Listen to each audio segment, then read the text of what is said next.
ఇదిగోండి మేమైతే మటుకు అయోధ్య వెళ్ళాం కదా, మొన్న కాశీ అన్నీ వెళ్ళేటప్పుడు అయోధ్య కూడా వెళ్ళాం. ఇది ఎంట్రన్స్ అనమాట.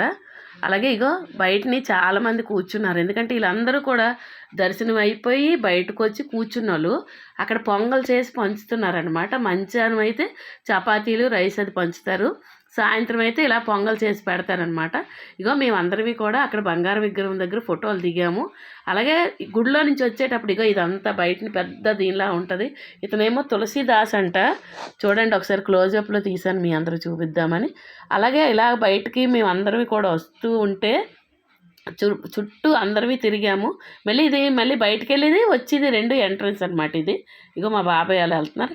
ఈ అమ్మాయి మీకు ఎక్కడో చూసానని వేలు చూపిస్తుంది, వాళ్ళ మమ్మీ చెప్తుంది ఈవిడి యూట్యూబర్ అనేసి. అప్పుడు వీళ్ళందరూ కూడా నాకు ఒక హాయ్ చెప్పారు. అలాగే కొద్దిగా ముందుకు వచ్చిన తర్వాత మళ్ళీ మా వాళ్ళందరూ ఫోటోలు తీసుకుందామంటే ఇగో బంగారు విగ్రహం రాముల వారు మీకు చూపిద్దాన్ని క్లోజ్గా తీశాను. అలాగే మేము అందరివి కూడా ఇక్కడ ఫోటోలు కూడా దిగాము, మా ఆయన గారు నేను. అలాగే అందరూ కూడా షేర్ చేయండి, లైక్ చేయండి, సబ్స్క్రైబ్ చేసుకోండి, లైక్లు కొట్టండి.